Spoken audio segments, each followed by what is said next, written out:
citizens of nations around the world. We are anonymous. This is a message from us, from the resistance, from the last line of defense. We have been watching the world's events, and filled around you, and truth be told, we are highly displeased. The corruption that is carried out by governments all over the world on a daily basis. Police officers being killed almost every day. This is a monstrosity, and we are here to bring the corrupted to justice. If you are tired of watching the world, our only home, be ripped to shreds, for an illusion of riches based on paper with false value placed on it, if you are afraid of your government, or afraid to wake up in the morning to a war towards city, whether you're afraid of your life being lost, because you've been tossed into pointless floors fighting for someone you will never meet, or who will never care about you, but the money he takes because of you, then you, my friend, are part of the resistance.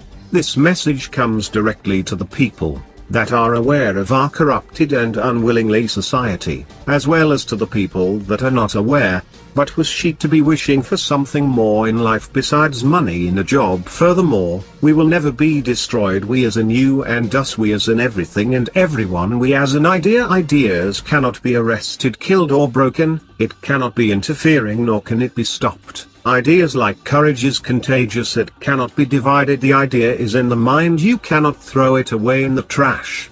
You cannot erase it, nor can you forget that we are anonymous, and we are an idea, to be reckoned with. We are an idea that will never bow or stand idly by while our governments commit violent acts against the people they claim to serve and protect, so very highly. If you are tired of your government and its broken system, if you are tired of people not really do care for our world, our rights, our society and its future generations, then join us, join the resistance. What have you done so far in life except become like the other 7 billion people who are going through the same process? We know this is why you see us, both us and yourself knew the moment you click this video, or heard about it at your time and moment has came, because you, like most of the people around you, want change for the better. You want compassion, you want care, you want rights and an open society that makes positive impact without government interruption.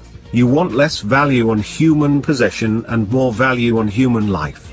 We know this is why you seek to become anonymous, yet most people are worried that they will succeed in life, worried that they won't have enough money to feed their families, worried about their future, worried that they won't have enough money to pay the rent, worried that someday they will become something low while others expected something high from them, worried about their job and their appearance, worried about death. You want something more to life than to be born, grown up, make money, retire and died like the millions of people in happening.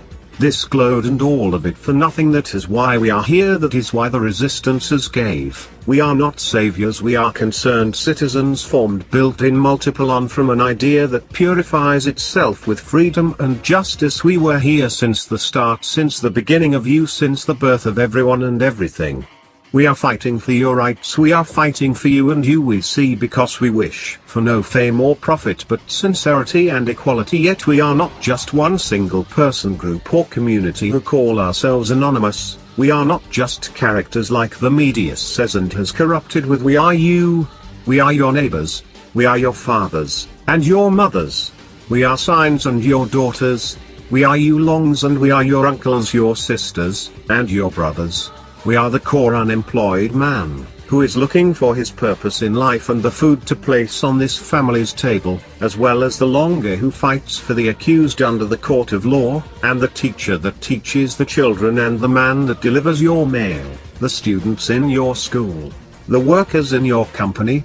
We are the person near you, the person walking with you, the person in the car you are seeing right now.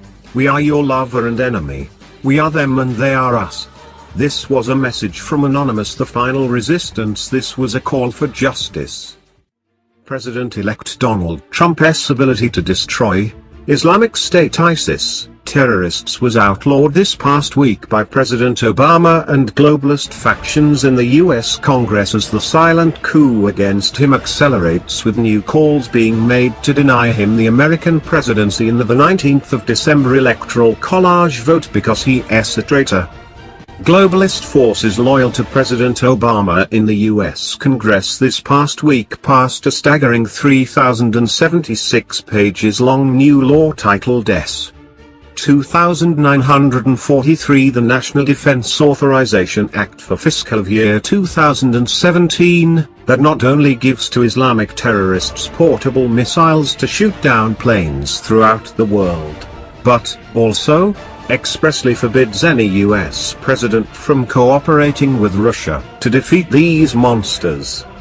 Shortly after his winning the American presidency on the 8th of November, President-elect Trump began negotiations with the Kremlin on a master plan to defeat these Islamic terrorists forever, but whose efforts were then, this past Thursday, the 8th of December, derailed by the US Congress, who passed this new law forbidding him to have any defense cooperation with Russia until the Secretary of Defense, in coordination with the Secretary of State, provides a certification that Russia has stopped illegally occupying Crimea.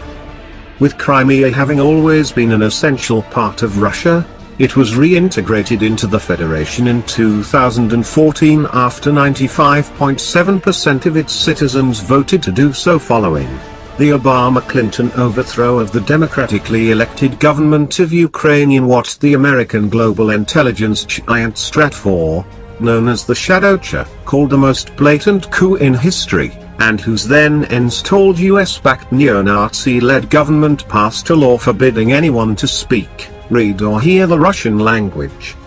As no nation in the world, especially the United States, would ever cede any of its territory or citizens to such a foreign power as the Nazi-aligned Ukraine, this new law being forced upon President-elect Trump is impossible to be met, meaning that America's new leader will not be able to cooperate with Russia to destroy these Islamic terrorists, and that shamefully, too, denies his new administration $10 million unless Trump voids arms control and open skies treaties with Russia and further orders him to give $3.4 billion of US taxpayers' money to NATO to confront the Federation.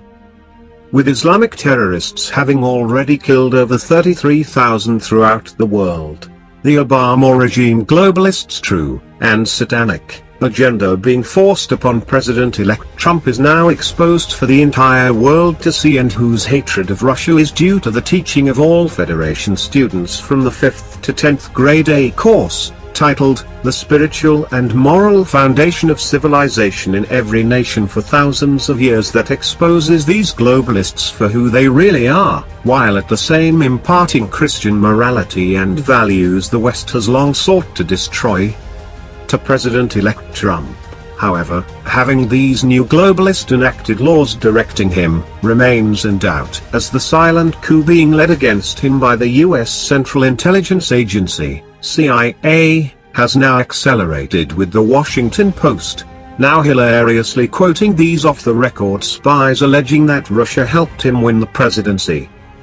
The Washington Post, this report explains, is one of the US main/central propaganda mainstream media fake news outlets that was purchased by the shadowy American billionaire Jeff Bezos, the founder of Amazon.com, 3 months after the CIA had given him a staggering $600 million secret contract, and who just weeks ago put 200 American alternative media websites on the list of known Russian propaganda, but then had to retract this spurious claim as being fake after being exposed for the charlatans they really are. Likewise, President-elect Trump exposed the CIA Washington Post cabal as being fake news over their false claim the Russians elected him by stating yesterday that these are the same people that said Saddam Hussein had weapons of mass destruction, and who is supported in this statement as the CIA Washington Post ran an incredible fake news 140 front-page stories, and 27 editorials pushing for America's illegal 2003 Iraq invasion, which left close to 1 million people dead and continues to leave a trail of destruction across the Middle East. Also in the US fake news propaganda mainstream media, is the $1 billion valued, though it's never turned a profit, Huffington Post, who immediately after the CIA Washington Post posted their fake news article saying that Russia elected Trump, released an article titled "Russia Stole the Presidency. The Electoral College Can Take It Back," claiming that President-elect Trump, and all Republican Party congressmen that support him, are traitors. Most dangerous to American democracy, warns, is that the Washington Post, Huffington Post, fake news cabal pushing for this silent coup against President-elect Trump are calling for millions of Hillary Clinton supporters to take to the streets and demand that the Electoral College deny Trump the presidency, and put in his place to be the next US President Jeb Bush. We shall never forget, but we can forgive so that we do not dwell and keep recreating that which we keep in our mind. Our thoughts manifest our reality. If we think about something we cannot forgive, then we keep recreating it because the non-forgiven lives in the front of the mind. We use it to hang on to emotions, and emotions are the language of the body which creates the vibrations of the manifested.